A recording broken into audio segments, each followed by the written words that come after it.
اعوذ باللہ من الشیطان الرجیم، بسم اللہ الرحمن الرحیم۔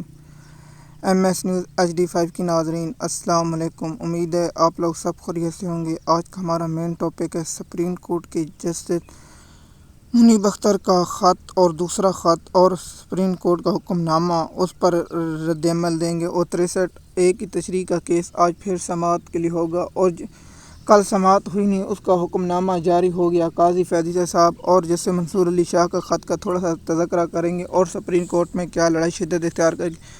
اب تو ہر زبان پہ عام ہو گئی کہ سپریم کورٹ کے اندرونی معاملات باہر آ چکی ہیں اور لڑائی آ چکی ہیں۔ اس کی تفصیلات آپ لوگوں کے ساتھ شیئر کریں گے۔ آپ کے پاس تو خط کے نکات یا پڑھ چکے ہوں گے یا آپ جان چکے ہوں گے، لیکن ہم اپنا پوائنٹ آف ویوز اور آپ کو لوگوں کے ساتھ انفارمیشن شیئر کریں گے۔ وہ انفارمیشن کیا ہے اور آپ کو اندرونی کہانی کا حوالات بتائیں گے۔ سب سے پہلے یہ بتائیں کہ پاکستان کے آئین میں لکھا ہوا ہے کہ جو آرڈیننس آیا اس پر PTI نے بھی اعتراض اٹھایا۔ وہ آرڈیننس تھا کہ جج موجود 2 سینئر جج ہوں اور 2 کمیٹیاں مل کر یہ فیصلہ کر دے کہ جج بنا۔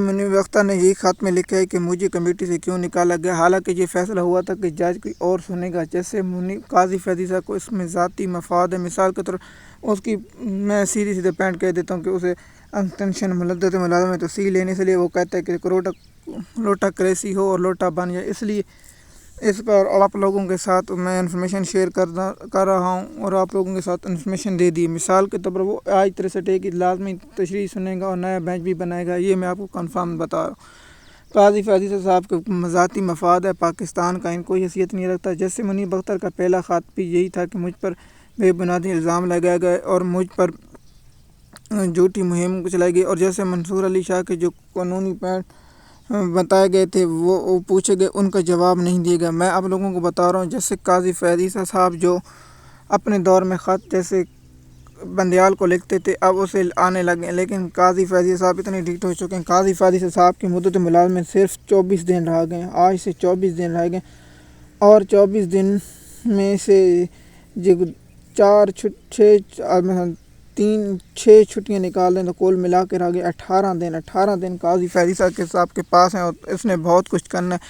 مثال کے طور پر جب چیف جسٹس کے پاس مہینہ 2 رہتے ہیں تو وہ اہم کیسوں کے فیصلے کرتے جا کے تاریخ میں یاد رکھا جائے۔ قاضی فیضیہ صاحب نے ایسے فیصلے دی جو تاریخ میں ہمیشہ سیاہ باب میں لکھے جائیں گے۔ سب سے پہلا فیصلہ بلہ چھین جانے کا، فیصلہ دھاندلی کے لیے درخواست لگانا، اور بہت سے اہم کیس ہیں۔ جب قاضی فیضیہ صاحب ریٹائرمنٹ ہوں گے تو وہ اس کے ساتھ ہی گنوائیں گے آپ لوگوں کو۔ اور دوسرا خط یہ ہے کہ جیسے قاضی فیضیہ صاحب نے 4 رکنی بینچ نے جو لکھ دیا ہے آرڈر، میں حیران ہوں اتنا بڑا سینئر جج بیٹھ کر جیسے جمال مندوخیل ایسی حرکتیں کرے، تو مجھے پاکستان کے دل میں ایسے جج ہونا بھی شرم سے محسوس ہے کہ آپ ایسے کیسے کہتے ہیں، ایک بینچ کا رکن ہو آپ اس پر حکم تحریری کیسے جاری کرتے ہیں، اور جس نے تحریر کے جیسے جو ایڈاک جج ہے وہ کس لیے بیٹھ گیا، وہ ریٹائرمنٹ ہو چکا، ریٹائرمنٹ جج کیسے بیٹھ، وہ تو سب سے پہلے انہیں لگا کرمنل کیس ہونے گا، وہ اس کا کیا کام ہے؟ نہیں تشریح آپ جانتے تھے کہ PTI کا صحیح تھا کہ یہ کوئی عینی معاملات کے لیے جج لائے جا رہے ہیں۔ آپ اس بات سے ثابت ہو گئے جیسے منیب اختر کو اگر بینچ میں نکالے گا تو پھر کس کو بٹھائے گا، کوئی ایسا جج جیسے اغوان کو بٹھایا جائے گا یا کسی اور کو اسی طرح جج بٹھایا جائے گا۔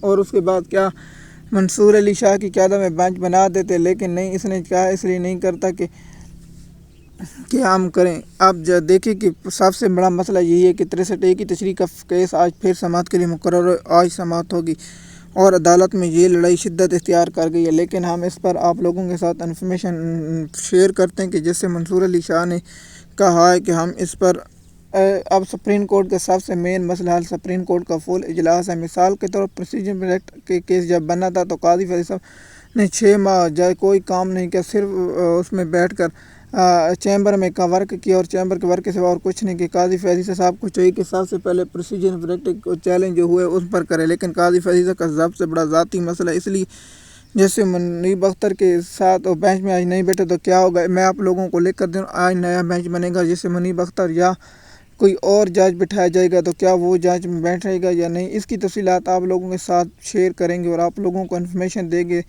فیصلہ 5 بینچ کا تھا 3 سے، اور 3 اس کو جج کر دیں گے تو پھر ہوگا 2، تو اس لیے اس نے اپنے اس کو رلایا تاکہ کیس کا فیصلہ ہو سکے 3-4-1 سے آئے، اور جب منیب اختر چونکہ 4-1 3 آئے گا تو پھر فیصلہ برابر کا ہوگا، لیکن اس نے کہا کہ 3-4 کو ہو، اس لیے آج سماعت کیس پھر ہوگی۔ میں اس نے اس کی نظر یہ ویڈیو آپ کو پسند ہے کہ شکریہ۔